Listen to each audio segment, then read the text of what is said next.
Kung may logic at common sense, lumalaban ka nga, ibig sabihin, hindi na kailangan pang sabihin na mas matalino ka pa kay Bro Daniel. Kasi nilalabanan mo nga eh. Kaya kahit hindi mo sinasabi, logically, nagmamarunong ka. Pantas ka sa sarili. Pero ang basehan dito, pagpalagay na lang natin, granted for the sake of argument, may pananampalataya ka, may karunungan ka. Yung pananampalataya mo, kaya pang maglipat ng bundok sa kabilang lugar. Pagpalalagay na lang natin na ikaw na ang matalino. Pagpalagay na lang natin kasi kahit hindi mo sabihin, actions speak louder. Hindi mo man binabanggit pero hayag sa kilos mo, hayag sa esensya ng gawa at pananalita mo. Doon pa lang parang, hindi mo ba alam ang meaning ng logic at common sense? Kaya nasabi ng ibang kapatid kasi yung action mo ang nagsasalita ng malakas. Kaya ganun ang tingin nila. Kalaban ka na eh. Pagpalagay na lang natin, from my perspective, kasi hayag sa pananalita mo at malamang pati sa gawa mo. Actually, bibig mo palang gumagawa na dahil nagsasalita ka ngayon. Pero gusto lang kitang i-remind, tayong lahat ng tao hindi perfecto, nagkakamali tayo. At ang pagkakamali, mas hayag pa kaysa hangin, hindi man makita, pero ramdam. Kaya nga may court, may Supreme Court. Pag gumawa ka ng masama, mahuhuli ka at makukulong. So kung may laban kayo kay Bro Daniel, gaya ng kaso ni Kiboloy, i-prove nyo, dapat credible kayo, hindi galing sa katang-isip o maling akala na ganito si Bro Daniel. Tingnan niyo si Kiboloy, idinulog sa Supreme Court. Hindi pwedeng sabihing kulto si Bro Daniel kung walang Supreme Court na nagpapatunay. Ngayon balik tayo. Pagpalagay na lang natin matalino kayo. Pagpalagay na lang natin malakas ang pananampalataya niyo, pero wala kayong gawa. May nagawa ba kayo, kagaya nung panahon na kaunti pa lang ang mga kapatid na naipatayo ni Bro Daniel gamit ang sarili niyang pera, sariling pagod, sariling trabaho? Tinutulungan niya si Bro Eli para ipalaganap ang aral. Kumbaga, si Bro Eli mostly sa aral, si Bro Daniel sa gawa. At napakaraming gawang mabuti.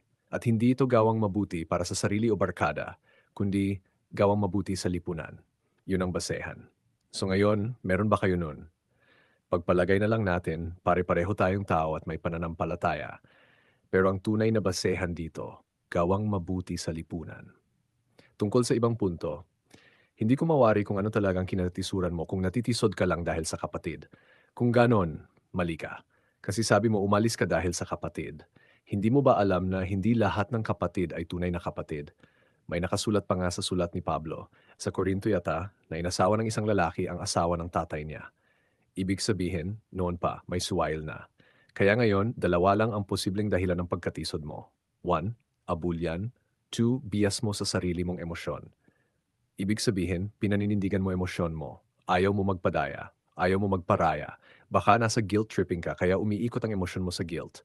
Granted sa argument na natatamaan ka, pero emotions lang yan. Kaya nga utos ni Kristo, magpadaya kayo. Pero dahil hindi ka nagpapadaya, hayag tuloy ang emosyon mo at hayag ang resulta. Hindi ka na dumadalo ayon sa utos na magpuri at maglulhati ng may kaayusan at sama-sama.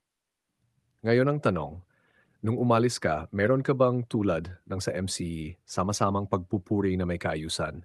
Meron ka bang overall servant na ang pananampalataya ay hayag sa mabubuting gawa? Reality check, kalat ang mga exiters. Karamihan floating, walang kongregasyon. Iba nag-claim na atheist o agnostic. Iba naman pataasan ng pride at talino, nag-away-away pa sa podcast. Exiters na nga sila, pero lalo silang nagkawatak-watak. Natupad yung sinasabi ng Biblia tungkol sa pagwawatak pag dumating ang baha ng pagsubok. May ilan nagtayo ng sariling iglesia pero walang gawang mabuti sa lipunan, walang bahay ampunan, walang tulong sa mga babaeng balo, walang libreng paaralan. At isa pa, unfair ang pagpaparami nila kasi nagpaparami sila sa maling paraan, sa paninira, hindi sa mabuting gawa. Kung tunay silang may awa at bait, dapat gaya ng MC, nang akay gamit ang gawang mabuti sa lipunan, tumutulong sa kapwa sa free school, sa bahay ampunan. Hindi lang personal na kabutihan, kundi kabutihang tumawid kahit sa hindi ka pananampalataya, ENC, Muslim at iba pa. Unang-una pa lang ang naiambag ni Kuya sa lipunan, yung libre at malaking paaralan. Kaunti pa lang ang mga kapatid noon pero naipatayo niya. Sariling